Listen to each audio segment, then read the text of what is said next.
Hello students, welcome to science Acharya engineer. आज हम फिर से आ चुके एक बहुत ही प्यारे लेक्चर के साथ में। बात करूं तो अभी तक अपन ने सॉल्यूशन चैप्टर के कितने लेक्चर कर लिए, तो lecture number 1, lecture number 2, lecture number 3। वैसे लेक्चर 1, 2, 3 ज़्यादा बड़े नहीं है।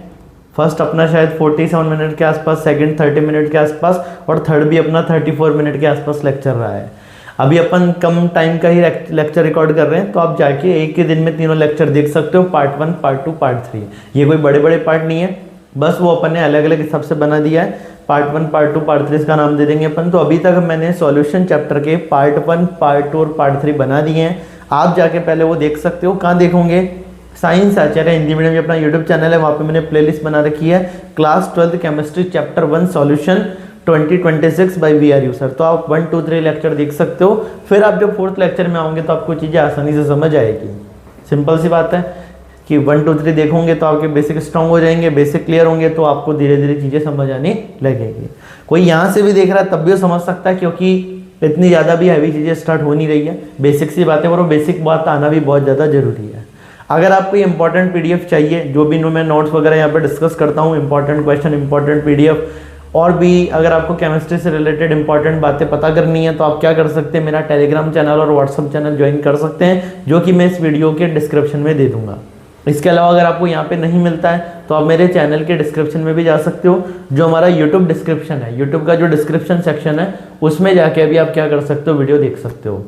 वहाँ पे भी जाके आप डिस्क्रिप्शन में जाओगे तो आपको टेलीग्राम और मेरे व्हाट्सअप चैनल के लिंक मिल जाएगी। वहाँ पे जाके भी आप आराम से देख सकते हो।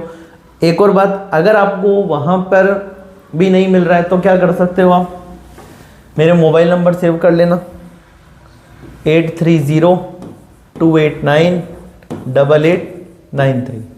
ठीक है, इसको सेव कर लो। और इसको सेव करने के बाद आपको क्या करना है, इस पर मेरे को मैसेज कर दो कि सर हमको इंपॉर्टेंट PDF या इंपॉर्टेंट नोट्स भेज दो, तो मैं आपको वहाँ पे शेयर कर दूंगा। तो सबसे पहला काम है आपको कि टेलीग्राम और व्हाट्सएप चैनल ज्वाइन करना। हाँ तो बच्चों देखो, सबसे पहले आपको क्या करना है, आपको व्हाट्सएप और टेलीग्राम चैनल ज्वाइन कर लेने हैं। टेलीग्राम और चैनल ज्वाइन करने के 2 फायदे हैं। पहली बात तो आपको वहाँ पे वीडियो का पता चल जाएगा, वीडियो आ गई है। दूसरी चीज़ है, वहाँ पे आपको इंपॉर्टेंट नोट्स, इंपॉर्टेंट PDF में मिल जाएंगे। एक और बात है, आपको इस चैनल पे और भी सब्जेक्ट के इंपॉर्टेंट नोट्स और PDF भी मैं प्रोवाइड कर दूंगा।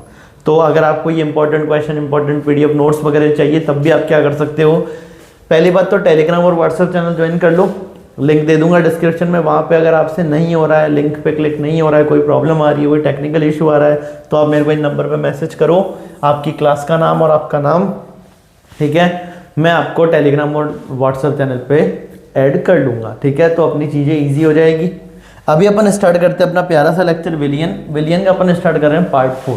पार्ट 1, 2, 3 वापस से कह रहा हूँ, जिन्होंने नहीं देखा एक बार देख के आ जाना पार्ट 1, 2, 3, तो आपको पार्ट 4 बहुत अच्छे से समझ आएगा। ठीक है, एक क्वेश्चन है अपने पास, यदि 80 ग्राम चीनी को 20 ग्राम पानी में घोलकर एक द्रव चाशनी बनाई जाए तो विलायक कौन होगा।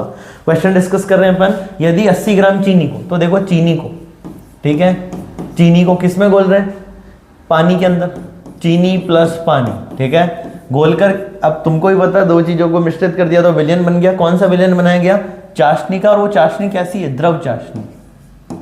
अरे शुगर सिरप, द्रव चाशनी। ठीक है, अब एक बात बताओ, द्रव चाशनी है, इसका मतलब ये जो अपना विलयन है, ये विलयन कैसा है, ये अपना विलयन कैसा है, ये विलयन है अपना द्रव। अरे ये विलयन कैसा है, द्रव, द्रव बोले तो लिक्विड। ये अपना सॉल्यूशन कैसा है, लिक्विड सॉल्यूशन है। अब मैंने आप लोगों को लास्ट क्लास में एक स्टेटमेंट बताया था, बहुत ही प्यारा सा स्टेटमेंट था कि विलयन तथा विलायक की भौतिक अवस्था हमेशा समान होती है। इसको दिमाग में बिठा लेना। ठीक है, विलयन और विलायक की भौतिक अवस्था हमेशा क्या होती है, समान होती है। अगर विलयन मेरा लिक्विड है, मतलब विलायक भी क्या होगा, लिक्विड होगा। विलयन मेरा सॉलिड है तो विलायक भी सॉलिड होगा। विलयन मेरा गैस है तो मेरा विलायक भी गैस होगा। ठीक है, अब आप खुद देखो, पानी जो है आप लोगों को बताइए लिक्विड, अरे जल क्या है, अपना लिक्विड है। ठीक है, और जो चीनी है वो क्या होती है, सॉलिड। शुगर कैसी होती है, सॉलिड। शुगर सॉलिड, पानी लिक्विड, और इनसे मिलके एक द्रव चाशनी का विलयन बन रहा है, द्रव। तो जो लिक्विड होगा वो कौन होगा, जो लिक्विड होगा वो सॉल्वेंट होगा। जो लिक्विड होगा वो कौन होगा, सॉल्वेंट होगा, मतलब विलायक होगा। जो लिक्विड होगा वो सॉल्वेंट होगा, ठीक है, विलायक होगा। और जो सॉलिड है वो अपना सॉल्यूट होगा, और जो सॉलिड है वो अपना सॉल्यूट होगा, मतलब विलय होगा। अब आप लोग कहोगे सर यहाँ पे देखो ना मात्रा 80 ग्राम दे रखी है चीनी। मैंने कहा ठीक है तो लिख लो 80 ग्राम है चीनी। चीनी कितने ग्राम है? 80 ग्राम है। और पानी कितने ग्राम है? 20 ग्राम है। तो 20 ग्राम पानी और 80 ग्राम चीनी। अब आप लोगों का वो कॉन्सेप्ट फेल हो जाएगा जो कि आप पढ़ते हुए आ रहे हो कि विलायक जिसकी मात्रा ज़्यादा होती है, विलय जिसकी मात्रा कम होती है। लास्ट क्लास में मैंने आपका डाउट दूर किया था। सबसे पहले अपने को अवस्था चेक करनी होती है। अगर मान लो, देखो सुनना, वापस से कॉन्सेप्ट समझो। अगर विलय और विलायक की अवस्था अलग अलग है, विलय कैसा है? सॉलिड, और अपना ये देखो एक कंपोनेंट है सॉलिड, एक कंपोनेंट है लिक्विड। एक कंपोनेंट, एक घटक है सॉलिड और एक कंपोनेंट है अपना लिक्विड। तो बताओ इनमें से विलायक कौन है? तो मैं बोलूंगा अपना विलयन कैसा है, पहले तो ये चेक कर लो। तो अपन ने देखा विलयन हमारा कैसा है? द्रव है। इसका मतलब अगर विलयन द्रव है मतलब कंफर्म है विलायक भी क्या होगा? विलायक भी द्रव होगा। तो विलायक भी द्रव होगा। अगर विलयन मेरा द्रव है, अगर विलयन मेरा द्रव है तो विलायक भी मेरा द्रव होगा।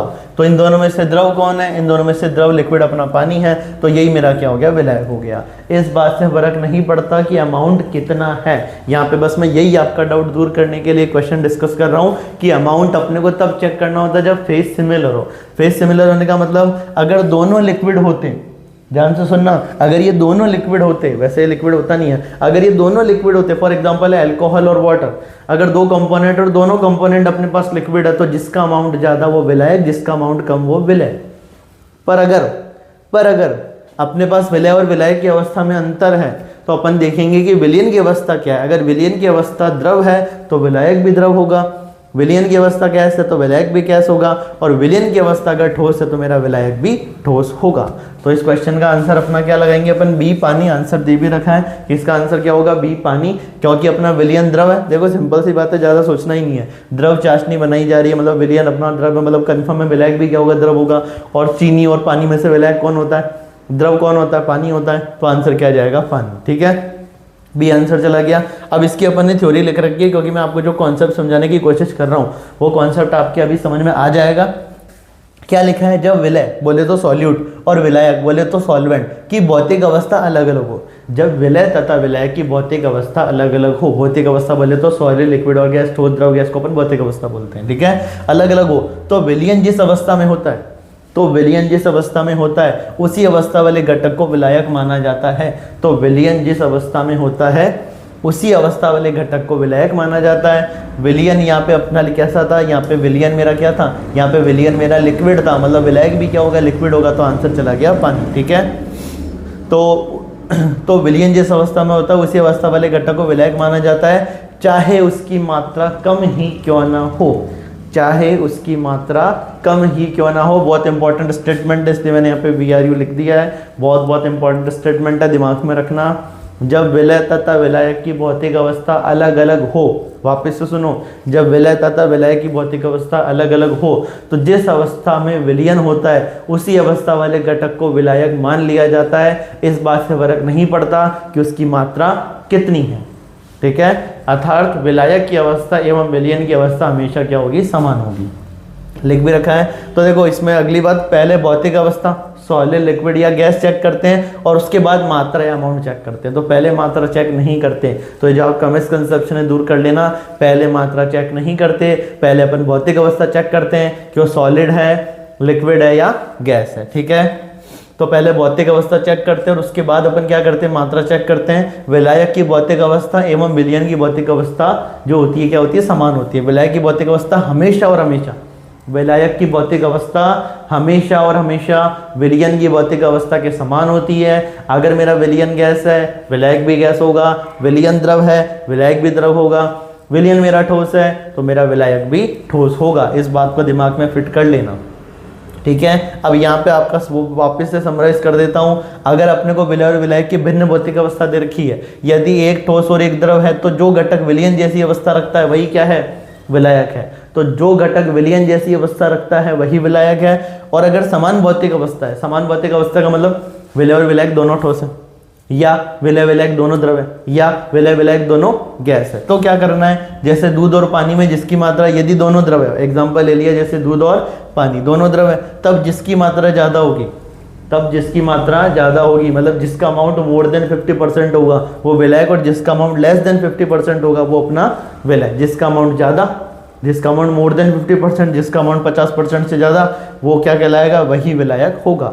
तो भिन्न भौतिक अवस्था होने पे जो अवस्था विलयन की होती है उसी अवस्था वाले घटक को विलायक माना जाता है। पर जब अवस्था सेम होती है तो जिसकी मात्रा ज़्यादा होती है, पर जब अवस्था सेम होती है, दोनों लिक्विड है, ठीक है, तब जिसकी मात्रा ज़्यादा होगी वो विलायक होगा, तब जिसकी मात्रा मोर देन 50% होगी वो विलायक होगा, और जिसकी मात्रा लेस देन 50% होगी वो विलय होगा। सिंपल सी बात है, ये बात आपको ऐसे समझ आ जानी चाहिए। नहीं आए तब भी कमेंट में बता देना। अगर कोई ऐसा बच्चा है, देखो मैं हमेशा से कहता हूँ ऐसा हो ही नहीं सकता कि अब आपको बात समझना है। इतनी बार मैं चीज़ें डिस्कस कर देता हूँ, इतनी बार मैं रिपीट कर देता हूँ कि वो बात आपके दिमाग में बैठ ही जाती है। अगर कोई शांति से लेक्चर सुन ले, पूरा ध्यान मेरी आवाज़ पे और इस बोर्ड पे दे ले, तो उसको चीज़ 100% समझ में आएगी ही आएगी। पर अगर किसी कंडीशन की वजह से नहीं भी आ रही है, मान लो किसी को, कमेंट करके मेरे को बताओ, तरीका बदलेंगे पर समझाऊंगा आपको जरूर, ठीक है। मेरा काम यही है आपको कॉन्सेप्ट समझाना। आगे एक अगला स्टेटमेंट देखो, बहुत ही शानदार स्टेटमेंट है। जल जो है आप लोगों ने सुना है ज्यादातर केस में जो विलायक होता है जल होता है। आपने ज्यादातर केस में मैं कहूंगा विलायक जो है वो जल को सुना होगा। तो जल एक यूनिवर्सल सॉल्वेंट है, ठीक है, जल एक यूनिवर्सल सॉल्वेंट है। हर जगह अपन जल को काम में ले सकते हैं। ज्यादातर केसेस में अपन हर जगह जल को विलायक के तौर पर काम में लेते हैं। क्यों लेते हैं, उसका रीजन भी है, बिकॉज इसका पराविद्युतांक को अपन बोलते हैं डाइलेक्ट्रिक कांस्टेंट। आप फिजिक्स में पढ़ भी रहे होंगे भी, चैप्टर नंबर 1 में पराविद्युतांक डाइलेक्ट्रिक कांस्टेंट आ भी गया होगा, आपके फिजिक्स वाले सर ने आपकी ये चीज डिस्कस की भी होगी। तो जल एक यूनिवर्सल सॉल्वेंट है बिकॉज उसका पराविद्युतांक डाइलेक्ट्रिक कांस्टेंट क्या होता है, उच्चतम होता है। और उच्चतम कितना होता है, 81 होता है। उच्चतम 81 होता है। तो जल का कई बार सिंपल से क्वेश्चन भी बन जाता है, जल का पराविद्युतांक डाइलेक्ट्रिक कांस्टेंट का मान कितना होता है, तो 81 होता है। इस पराविद्युतांक, उच्च पराविद्युतांक की प्रॉपर्टी के कारण जल एक यूनिवर्सल सॉल्वेंट की तरह बिहेव करता है।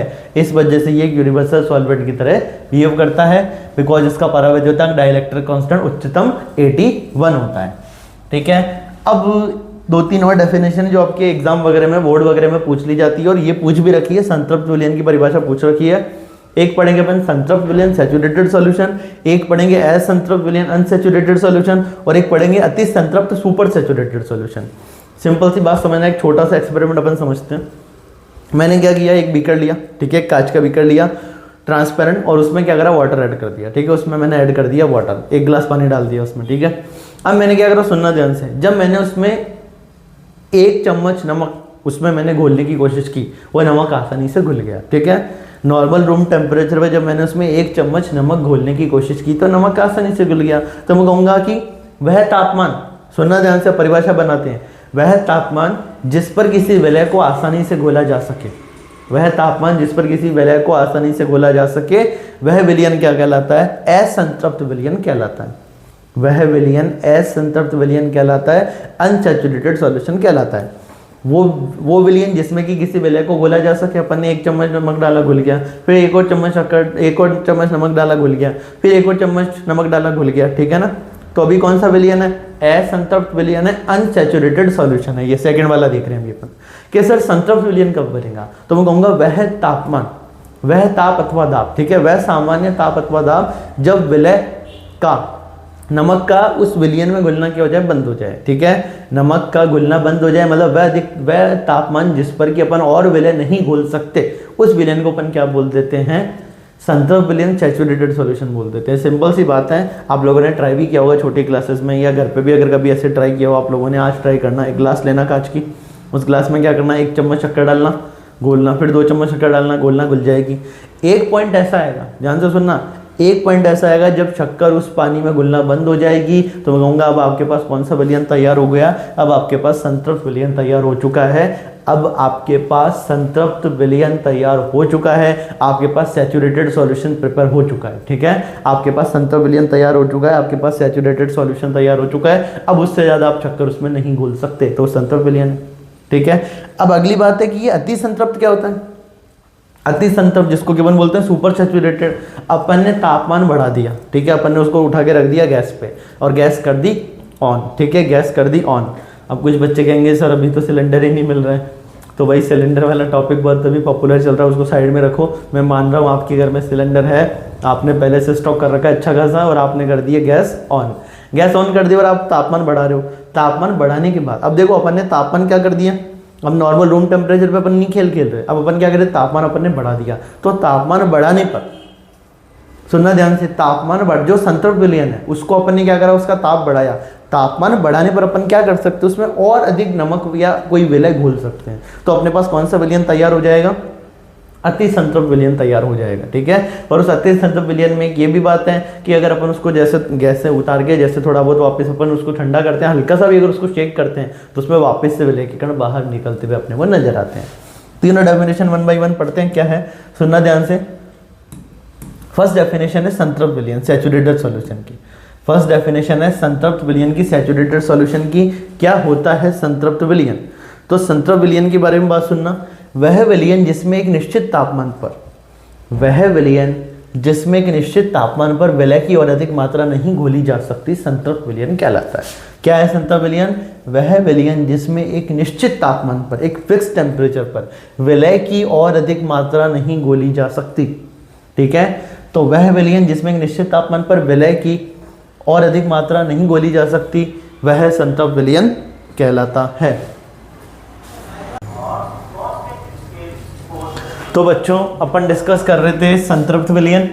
ठीक है, अभी वो थोड़ा वीडियो रोकना पड़ा, कोई मिलने वाले आ गए थे, एक बहुत ही बढ़िया इंसान है ना, तो उनसे थोड़ी वार्तालाप के लिए मेरे को वीडियो रोकना पड़ा। हाँ, तो देखो अपन 3 चीज़ें डिस्कस कर रहे थे, तभी आपको थोड़ा बहुत ऐसे लगेगा भी कि है ना, वीडियो बनता फिर वापस स्टार्ट हुआ है। ठीक है, तो अपन 3 चीज़ें पढ़ने वाले हैं, संतृप्त विलयन, असंतृप्त विलयन और अति संतृप्त विलयन। संतृप्त विलयन बोले तो सैचुरेटेड सॉल्यूशन, असंतृप्त अनसैचुरेटेड, अति संतृप्त सुपर सैचुरेटेड। ठीक है, अब देखो संतृप्त विलयन क्या है, तो वह तापमान जिस पर विलय की वह तापमान जिस पर विलय की अधिकतम मात्रा घोली जा सके। ठीक है, वह तापमान, वह सामान्य तापमान जिस पर विलय की अधिकतम मात्रा घोली जा सके, उसके बाद विलय घोलना बंद हो जाए, उसको बोलते हैं संतृप्त विलयन, सैचुरेटेड सॉल्यूशन। और नॉर्मली अगर देखो विलय घुल रहा है, अगर विलय घुल रहा है तो उसको बोलेंगे असंतृप्त विलयन, अनसैचुरेटेड सॉल्यूशन। और फिर मैंने कहा कि अगर अपने को संतृप्त विलयन में और अधिक विलय घोलना है तो अपने को क्या करना पड़ेगा, टेम्परेचर इंक्रीज करना पड़ेगा। तो उठा के अपन ने उसको गैस पे रख दिया, टेम्परेचर इंक्रीज कर रहे, टेम्परेचर इंक्रीज करके अपन और विलय घोल सकते हैं, तो अपन बना देते हैं फिर अति संतृप्त सुपर सैचुरेटेड सॉल्यूशन। ठीक है, फर्स्ट पढ़ रहे हैं संतृप्त विलयन, सैचुरेटेड सॉल्यूशन। क्या है सैचुरेटेड सॉल्यूशन, वह विलयन जिसमें एक निश्चित तापमान पर, वह विलयन जिसमें एक निश्चित तापमान पर, ठीक है, निश्चित तापमान पर विलय की और अधिक मात्रा नहीं घोली जा सकती, संतृप्त विलयन कहलाता है। आप घर पे संतृप्त विलयन बना सकते हो। क्या करना है, ग्लास लो कांच की, उसमें पानी डालो, ठीक है, पानी से भरो, उसमें 1 चम्मच शक्कर डालो, घोलो, घुल गई शक्कर, ठीक है, अब दूसरा चम्मच डालो, शक्कर घुल गई, तीसरा चम्मच डालो, शक्कर घुल गई। एक पॉइंट ऐसा आएगा जब शक्कर घुलना बंद हो जाएगी, मतलब आपका कौन सा विलयन बन गया, संतृप्त विलयन बन गया, कि अब और अधिक विलय नहीं घोला जा सकता। तो वह विलयन जिसमें निश्चित तापमान पर विलय की और अधिक मात्रा नहीं घोली जा सकती, संतृप्त विलयन कहलाता है। अथवा एक और परिभाषा, ऐसा विलयन जिसमें दिए गए ताप एवं दाब पर, ऐसा विलयन जिसमें दिए गए ताप एवं दाब पर और अधिक विलय नहीं घोला जा सकता। जितना विलय घोला जा सकता था उतना विलय घुल गया, उसके बाद विलय घुलना बंद हो जाए तो समझ लेना कौन सा विलयन तैयार हो गया, संतृप्त विलयन, सैचुरेटेड सॉल्यूशन तैयार हो गया। आगे असंतृप्त विलयन, अनसैचुरेटेड सॉल्यूशन क्या होता है, तो ऐसा विलयन जिसमें दिए गए ताप एवं दाब पर विलय आसानी से घोला जा सके। तो जिसमें विलय घोला जा सके आसानी से, जिसमें एक निश्चित तापमान और दाब पर विलय आसानी से घोला जा सके, उसको बोलेंगे असंतृप्त विलयन, अनसैचुरेटेड सॉल्यूशन। और वह निश्चित तापमान जिसमें कि और अधिक विलय नहीं घोला जा सकता, उसको बोल देते हैं संतृप्त। तो असंतृप्त में घोला जा सकता है, ठीक है, संतृप्त में घोला नहीं जा सकता। ठीक है, वह निश्चित तापमान जिस पर विलय घोला जा सकता है असंतृप्त, वह तापमान जिस पर की विलय नहीं घोला जा सकता, वो क्या हो गया अपना संतृप्त। ठीक है, आगे बढ़ रहे हैं अपन अति संतृप्त सुपर सैचुरेटेड सॉल्यूशन। अति संतृप्त सुपर सैचुरेटेड सॉल्यूशन क्या है, तो देखो इसके बारे में सुनना। संतृप्त विलयन अपन ने बना दिया, मतलब कि जितना विलय घोला जा सकता था उतना विलय अपन ने घोल दिया। अब क्या कर रहे हैं, तो संतृप्त विलयन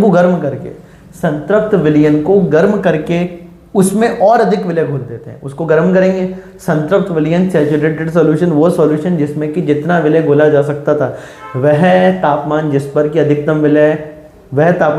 जितना विलय घुलना था घुल गया, उसके बाद अब विलय नहीं घुलेगा, तो वह तापमान जिस पर और अधिक विलय नहीं घोला जा सकता, उसको अपन संतृप्त विलयन कहते हैं। संतृप्त विलयन को अपन क्या कर रहे हैं, गर्म करके उसमें और अधिक विलय क्या कर रहे हैं, घोल देते हैं।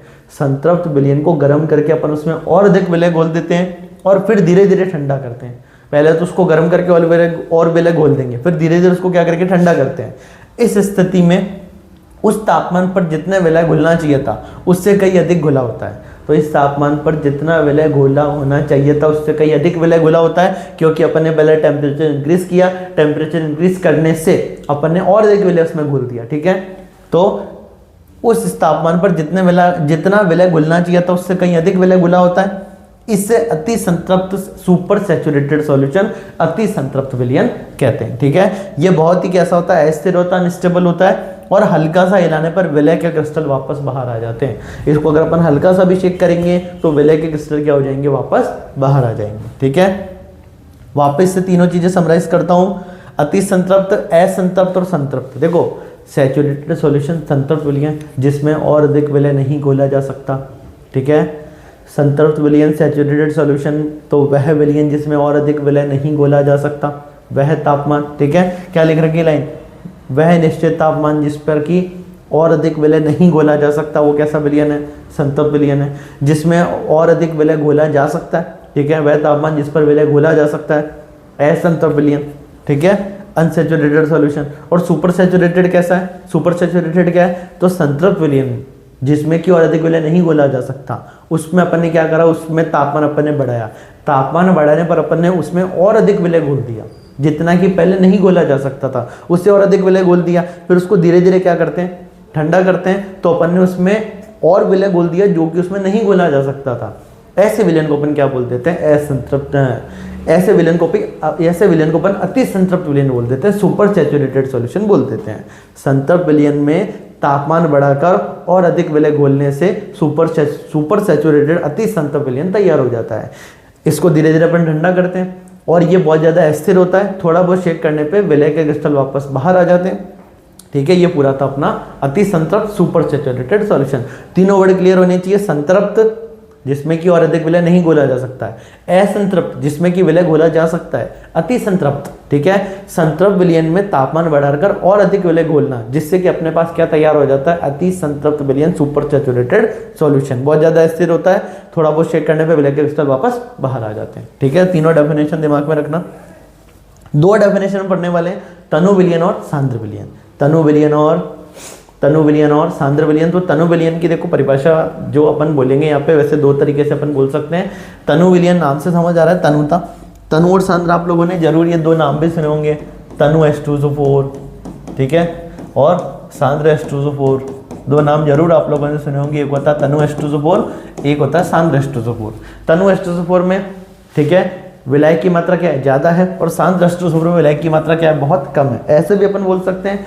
और एक और तरीका जो अपन बोलेंगे, तनु H2SO4 क्या है, जिसमें विलायक की तुलना में विलय की मात्रा बहुत कम होती है। ठीक है, जिस विलयन में विलायक की तुलना में विलय की मात्रा बहुत कम होती है उसे अपन क्या बोल देते हैं, तनु विलयन बोल देते हैं। देखो वही तो बात है, तुम ऐसे समझो, वह विलयन जिसमें विलायक की तुलना में विलय की मात्रा बहुत कम होती है उसे तनु विलयन कहते हैं। अब अगर विलायक की तुलना में विलय की मात्रा बहुत कम है, सिंपल सी बात है ना, विलयन किससे मिलके बनता है, विलयन बनता है विलय प्लस विलायक से। अरे विलयन बनता है विलय प्लस विलायक से। अगर किसी में, सुनना, अगर किसी में विलय की मात्रा बहुत कम है, ठीक है, तो विलय की मात्रा क्या होगी, बहुत ज़्यादा होगी। तो अपन ऐसे भी बोल सकते हैं, तनु विलयन में विलायक की मात्रा विलय की तुलना में ज़्यादा होती है। या अपन ऐसे बोल सकते हैं, तनु विलयन में विलायक की तुलना में विलय की मात्रा बहुत कम होती है। दोनों एक ही तो बात है।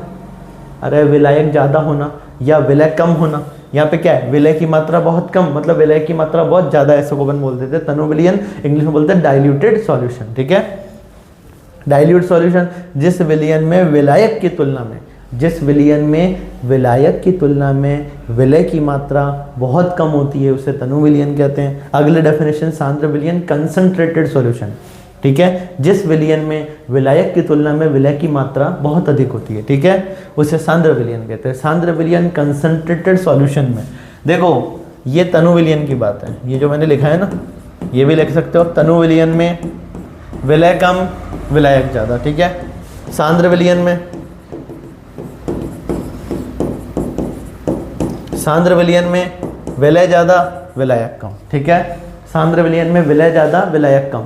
ऐसे भी मैं बोलता हूँ कई बार कि अगर अपने हाथों पे तनु एस्ट्रोसोफर गिर जाए तो इतनी कोई टेंशन की बात नहीं है, पर अगर आपके हाथ पे सांद्र एस्ट्रोसोफर गिर जाए तो बहुत ज़्यादा प्रॉब्लम है। सांद्र एस्ट्रोसोफोर, ठीक है, सांद्र एस्ट्रोसोफोर में विलायक की मात्रा बहुत कम होती है, विलय की मात्रा बहुत ज़्यादा होती है, ठीक है। कंसंट्रेटेड एसिड जो होता है वो अगर अपने हाथ पे गिर जाए तो प्रॉब्लम हो सकती है, बर्निंग हो सकती है, ठीक है। पर अगर तनु एस्ट्रोसोफर गिर जाए तो इतनी ज़्यादा प्रॉब्लम नहीं है, क्योंकि तनु एस्ट्रोसोफोर में विलायक की मात्रा बहुत अधिक है, ठीक है। तो तनु विलयन किसको बोलेंगे?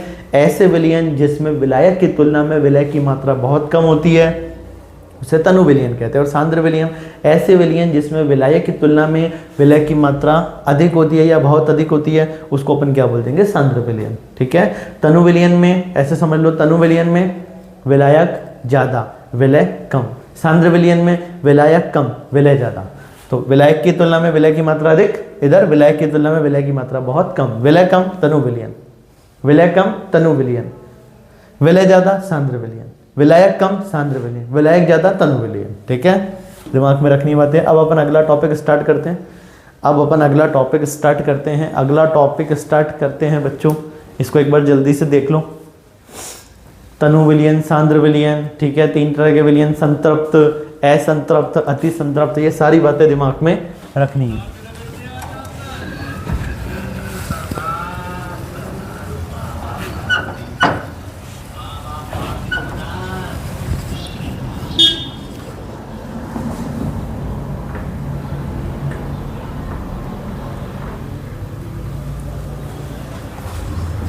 स्टार्ट करें बच्चों। अपन अगला टॉपिक स्टार्ट करते हैं जो कि इंपॉर्टेंट है आपके, ठीक है। मैं सारे क्वेश्चन डिस्कस कर रहा हूँ यहाँ पे, ठीक है। जो भी इंपॉर्टेंट क्वेश्चन अपने बोर्ड्स नीट और नीट वगैरह के, वो सारे क्वेश्चन अपन यहाँ पे डिस्कस करने वाले हैं। सेकंड टॉपिक स्टार्ट करते हैं, एक्सप्रेसिंग कंसंट्रेशंस ऑफ सॉल्यूशंस, विलयनों की सांद्रता को व्यक्त करना, विलयनों की सांद्रता को व्यक्त करना, ठीक है। इसमें अपन पढ़ते हैं सबसे पहली बात, सांद्रता होती क्या है? सांद्रता होती क्या है? तो सांद्रता की 2 डेफिनेशन है।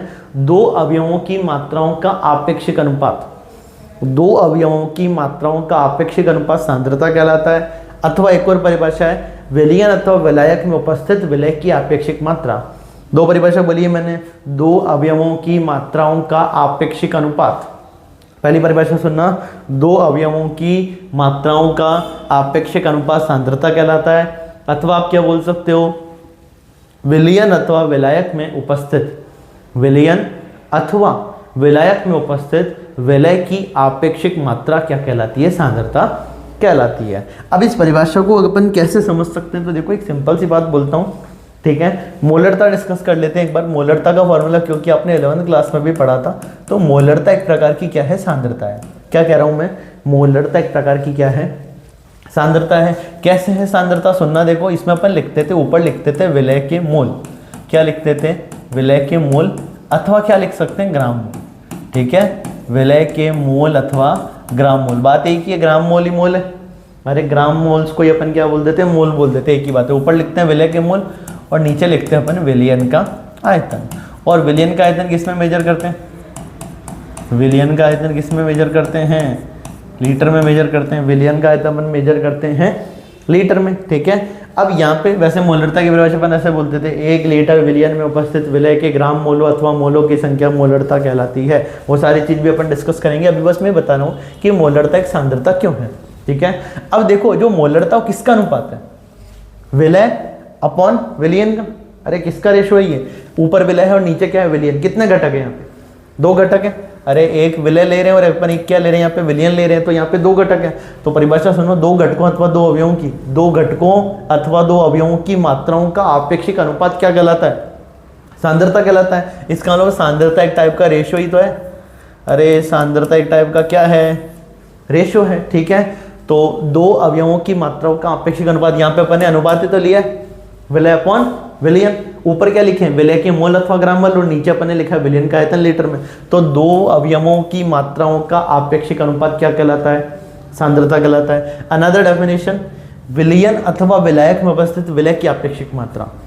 तो देखो, विलयन में उपस्थित विलय की आपेक्षिक मात्रा ही तो क्या कहलाती है? सांद्रता, विलियन। अब यहाँ पे एक और बात जो आप लोगों के दिमाग में आ रही है, सर यहाँ पे आपने विलायक क्यों लिखा है, तो मेरे बच्चों फिर से बता देता हूँ, अपन जितनी भी सांद्रता पढ़ने वाले हैं, सुनना ध्यान से, अभी बता देता हूँ ये बात, अपन जितनी भी सांद्रता पढ़ने वाले हैं उन सभी सांद्रताओं में नीचे अपन विलियन लिखते हैं, सिवाय एक सांद्रता को छोड़ के, और वो आपको बतानी है कमेंट में, वो कौन सी सांद्रता है जिसमें नीचे विलियन नहीं आता है। आप लोगों को पता है 11th क्लास में भी मैंने आप लोगों को बताया था, ठीक है, जो बच्चे ऑफलाइन पढ़ रखे हैं उनको पता ही होगा, ठीक है। 11th क्लास में भी अब मैंने आप लोगों को बताया था, और जो बच्चे बोर्ड वगैरह के हैं और अभी नीट के पर्पज से वीडियो देख रहे हैं उनको भी पता है कि मैं हमेशा बताता हूँ कि कौन सी ऐसी सांद्रता है जिसमें नीचे विलियन नहीं आता। कमेंट में आंसर करके बताओ वो कौन सी सांद्रता है जिसमें नीचे विलियन नहीं आता, ठीक है। तो उसके लिए मैंने यहाँ पे क्या लिखा है, विलायक लिखा है, कहने का मतलब है उसमें नीचे विलायक आता है। अब आप लोगों को कमेंट में आंसर करना हो कौन सी सांद्रता है जिसमें नीचे विलायक आता है। तो एक बार अपन यहाँ पे विलायक भी लिखते हैं, पर वो सांद्रता मोलरता नहीं, वो कोई दूसरी है, ठीक है, वो सांद्रता क्या है, कोई दूसरी है। तो यहाँ पे अपने को क्या करना है, तो देखो परिभाषा देखना, दो अवयवों की मात्राओं का आपेक्षिक अनुपात क्या कहलाता है, सांद्रता कहलाता है। अथवा दोनों परिभाषा कुछ भी लिख सकते हो, विलियन अथवा विलायक में उपस्थित विलय की आपेक्षिक मात्रा क्या कहलाती है, सांद्रता कहलाती है। विलियन अथवा विलायक में उपस्थित विलय की आपेक्षिक मात्रा क्या कहलाती है, सांद्रता कहलाती है। कि हमारे विलियन में विलय कितना है, ये जो अपन कंपैरिजन करते हैं यही अपनी क्या है, सांद्रता है, कि हमारे विलियन में विलय कितना है, ये जो अपन आइडिया देते हैं इसी को अपन क्या बोल देते हैं, सांद्रता बोल देते हैं। और ये सारी क्या है, ये सारी सांद्रताएं हैं, कंसंट्रेशन टर्म्स सांद्रता पद है, ये सारी क्या है, कंसंट्रेशन टर्म्स सांद्रता पद है, ठीक है। सांद्रता की डेफिनेशन देख लेना, ठीक है। दो अवयवों अथवा दो घटकों की दो अवयवों की आपेक्षिक जो मात्रा होती है, दो अवयवों की आपेक्षिक मात्रा क्या कहलाती है, अपने पास सांद्रता कहलाती है। अथवा विलियन अथवा विलायक में उपस्थित विलियन अथवा विलायक में उपस्थित विलय की आपेक्षिक मात्रा क्या कहलाती है, सांद्रता कहलाती है, ठीक है। दो अवयवों की मात्राओं का आपेक्षिक अनुपात सांद्रता है, अथवा विलियन अथवा विलायक में उपस्थित विलय की आपेक्षिक मात्रा क्या कहलाती है, सांद्रता कहलाती है, ठीक है। तो रेशो एक टाइप का कौन कौन सी सांद्रता पद कंसंट्रेशन टर्म्स है जो कि अपने को पढ़ने हैं। फर्स्ट अपने को पढ़ना है परसेंट W/W, जिसको कि अपन बोलते हैं द्रव्यमान प्रतिशत अथवा भार प्रतिशत, वेट परसेंटेज या मास परसेंटेज, कुछ भी आप इसको बोल सकते हो। W/W परसेंटेज द्रव्यमान प्रतिशत अथवा भार प्रतिशत। सेकंड अपन पढ़ेंगे परसेंटेज W/V, द्रव्यमान आयतन प्रतिशत।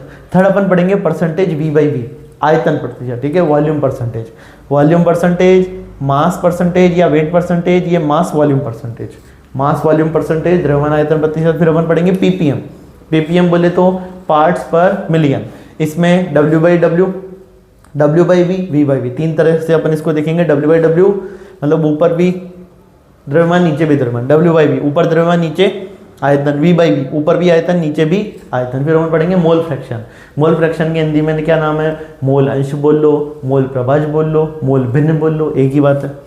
अगला छठे नंबर पे कैपिटल एम बोले तो मोलरता, मोलरिटी। अगले सातवें नंबर पे स्मॉल एम, मोललिटी, है ना, मोलरता, इसमें लर, इसमें लल, इसमें लार, इसमें लाल, है ना, LAL लाल, LAR लर, है ना, मोलरता और मोललता, ये लता और वो रता। आठवें नंबर पर पढ़ेंगे नॉर्मलता, नॉर्मेलिटी, कैपिटल एन। फिर अपन पढ़ेंगे फॉर्मेलिटी, फॉर्मलता, कैपिटल एफ, नॉर्मलता कैपिटल एन, मोललता स्मॉल एम, मोलरता कैपिटल एम, ठीक है। मोल फ्रैक्शन को एक्स से रिप्रेजेंट करते हैं, ppm parts per million. Percent V/V आयतन प्रतिशत, परसेंट W/V द्रव्यमान आयतन प्रतिशत, परसेंट W/W द्रव्यमान प्रतिशत अथवा भार प्रतिशत। तो ये सारी सांद्रता अपन पढ़ने वाले हैं। अब ये सीरीज वाइज भी पढ़ सकते हैं, कैसे भी पढ़ लेंगे अपन, वो देख लेंगे अपन, बस पढ़नी एक के बाद एक अपने को ये है, ठीक है। स्टार्ट करते हैं पहली सांद्रता से। क्या सारे लोग तैयार हो? पहली सांद्रता क्या अपन स्टार्ट कर दें? क्या अपन पहली सांद्रता स्टार्ट कर दें बच्चों? ये अगले लेक्चर में करें, जल्दी बताओ। क्या अपन पहली सांद्रता स्टार्ट कर दें? पहली सांद्रता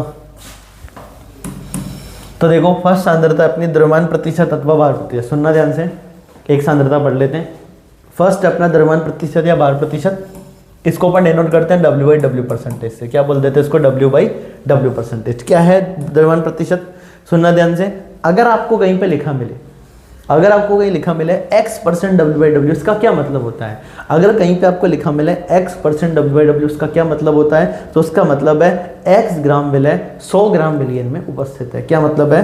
x ग्राम विलय 100 ग्राम विलयन में उपस्थित है। x% W/W का मतलब है x ग्राम विलय 100 ग्राम विलयन में उपस्थित है। अब इसके बहुत सारे एग्जांपल्स यहाँ पे मैंने दिए हैं आप लोगों को। जैसे कहीं पे लिखा है मान लो 4% W/W, क्या लिखा है? 4% W/W, इसका क्या मतलब है? इसका मतलब है 4 ग्राम विलय 100 ग्राम विलयन में उपस्थित है। 4% W/W का मतलब 4 ग्राम विलय 100 ग्राम विलयन में उपस्थित है। अब 4% देखो, अगला है 10% W/W के आगे अपन ने NaOH लिखा है। इसका मतलब यहाँ पे अपन को बातें किसके रेफरेंस में करनी है? NaOH के रेफरेंस में करनी है। लिखा है 10% W/W NaOH, इसका क्या मतलब है? तो इसका मतलब होगा 10 ग्राम NaOH। 10% W/W NaOH का मतलब है 10 ग्राम NaOH 100 ग्राम विलयन में उपस्थित है। कहीं पे लिखा है 49% H2SO4 बाई मास। ठीक है, अब यहाँ पे एक लाइन थोड़ी सी आपको थोड़ी अजीब लग सकती है। परसेंट W/W ना लिख के क्या लिख दिया? बाई मास लिख दिया, तब भी वही बात है। देखो, द्रव्यमान प्रतिशत को बाई मास से लिखते हैं, आयतन प्रतिशत को बाई वॉल्यूम से लिखते हैं, है ना। द्रव्यमान प्रतिशत को बाई मास से लिखते हैं, आयतन प्रतिशत को बाई वॉल्यूम से लिखते हैं, द्रव्यमान आयतन प्रतिशत को बाई मास वॉल्यूम से लिखते हैं। ठीक है, 3 बातें बता देता हूं। द्रव्यमान प्रतिशत को कई बार बाई मास लिख देंगे, तो बाई मास लिखा हो तो कंफ्यूज मत होना।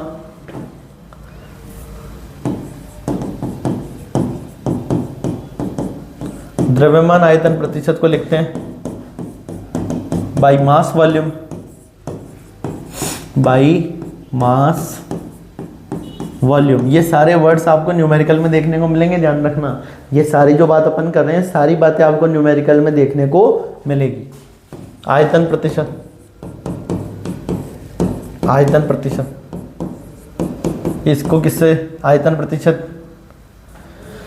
आयतन प्रतिशत को अपन किससे देखेंगे? बाई वॉल्यूम लिखा मिलता है। आयतन परसेंट लिखा रहता है बाई वॉल्यूम करके, द्रव्यमान प्रतिशत लिखा मिलता है बाई मास करके, द्रव्यमान आयतन प्रतिशत लिखा होता है बाई मास वॉल्यूम करके, बाई मास वॉल्यूम करके। ठीक है, तो अब यहाँ पे देखो क्या लिखा, 49% H2SO4 by mass, 49% H2SO4 by mass, अथवा हिंदी में लिखे तो 49% H2SO4 भार से अथवा मात्रा से अथवा द्रव्यमान से। तो इसको अपन कैसे लिखेंगे? इसको अपन लिखेंगे 49 ग्राम H2SO4। क्या लिखेंगे इसको अपन?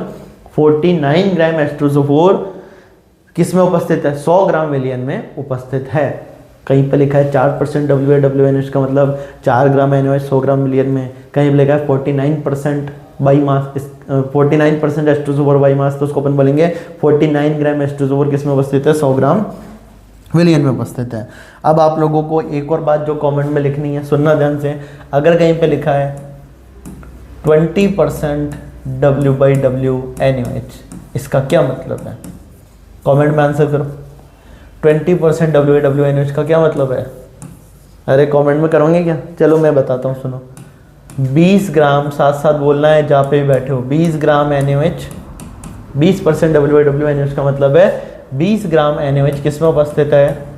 100 ग्राम विलयन में उपस्थित है। कैसे पढ़ेंगे इसको अपन? 20% W/W NaOH को अपन पढ़ेंगे 20 ग्राम NaOH 100 ग्राम विलयन में उपस्थित है। 20 ग्राम NaOH 100 ग्राम विलयन में उपस्थित है। अब आपको आंसर करना है, सुनना ध्यान से। मैं आपको लिख के दे रहा हूँ 8%। कितने परसेंट? 8%, 8% W/W, ठीक है, 8% W/W, 8% W/W ऑक्सैलिक अम्ल, 8% W/W ऑक्सैलिक अम्ल। इसका क्या मतलब है, ये आपको आंसर कमेंट में करना है। 8% W/W ऑक्सैलिक अम्ल का क्या मतलब है? ठीक है, अब इसका फॉर्मूला बना लेते हैं। देखो इसका फॉर्मूला कैसे बनाएंगे? परसेंटेज W/W का अपन फॉर्मूला कैसे बनाएंगे? देखो ऊपर W मतलब ऊपर भी द्रव्यमान, नीचे W मतलब नीचे भी द्रव्यमान। अब ऊपर क्या लिखते हैं अपन? ऊपर लिखते हैं विलय, नीचे क्या लिखते हैं? विलयन। ऊपर विलय नीचे विलयन। ऊपर विलय का द्रव्यमान, क्योंकि W है तो द्रव्यमान की बातें करेंगे। ऊपर विलय का द्रव्यमान, नीचे विलयन का द्रव्यमान किससे गुणा कर देंगे, 100 से कर देंगे। परसेंट W/W बराबर विलय का द्रव्यमान बटा विलयन का द्रव्यमान गुणा 100, क्योंकि ऊपर भी W नीचे भी W, तो ऊपर भी द्रव्यमान नीचे भी द्रव्यमान, गुणा किससे किया, 100 से।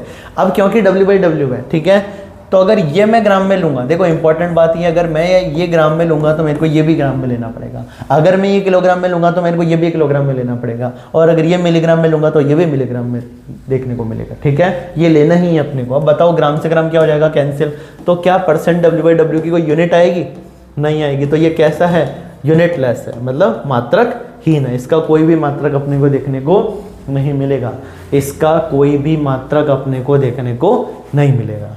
तो परसेंट W/W कैसा, यूनिट लेस है, मात्रकहीन है। मास ऑफ सल्यूट वही विलय का द्रव्यमान ऊपर किस में लेना है, अगर वो ग्राम में तो नीचे भी क्या लेना है, ग्राम में, तो ऊपर मास ऑफ सल्यूट, नीचे मास ऑफ सोल्यूशन, ऊपर भी ग्राम नीचे भी ग्राम, गुणा किससे कर देंगे, 100 से गुणा कर देंगे। तो इतनी सी बात दिमाग में रखना। अब एक और बात बता देता हूँ, देखो कहीं पे लिखा है परसेंट W/V द्रव्यमान आयतन प्रतिशत, तो ऊपर क्या करना है, देखो W है तो ऊपर तो विलय का द्रव्यमान, और V है तो नीचे क्या कर देंगे, विलयन का आयतन, और परसेंट V/V, अगर ऊपर भी V नीचे भी V है तो क्या करेंगे, ऊपर विलय का आयतन नीचे विलयन का आयतन, अगर परसेंट V/V हो तो ऊपर विलय का आयतन नीचे विलयन का आयतन गुणा 100, परसेंट W/V है तो ऊपर विलय का द्रव्यमान नीचे विलयन का आयतन गुणा 100, परसेंट W/W है तो ऊपर विलय का द्रव्यमान नीचे विलयन का द्रव्यमान गुणा 100, ठीक है। अब आगे अपन नेक्स्ट क्लास में पढ़ेंगे, ठीक है, आगे की बातें अपन अगले क्लास में करेंगे। इतनी सारी चीज़ें देख के आना। वापस से बता देता हूँ, अगर किसी बच्चे को PDF चाहिए तो क्या कर सकता है, टेलीग्राम और व्हाट्सअप चैनल ज्वाइन कर सकता है। अगर किसी कंडीशन में टेलीग्राम या व्हाट्सअप चैनल ज्वाइन नहीं हो रहा है तो इन मोबाइल नंबर पे मेरे को मैसेज करें, मैं आपको इंपॉर्टेंट PDF और ये सारे नोट्स प्रोवाइड कर दूंगा। 8302898893, ठीक है, ये व्हाट्सअप नंबर है मेरे, सेव कर लेना, इस पर मैसेज कर सकते हो, 8302898893। आज के लिए इतना ही। वैसे तो ये सारी बातें समझ आ गई होगी, अगर किसी भी चीज़ में कोई डाउट है आप नीचे कमेंट करके मेरे को बता सकते हो, मैं आपका जो डाउट है वो दूर करने की कोशिश करूँगा। बाकी बातें अपन अगली क्लास में करते हैं, तब तक के लिए आप लोगों को पढ़ के आना है जब नेक्स्ट क्लास में आओ, बाकी बातें आगे करेंगे।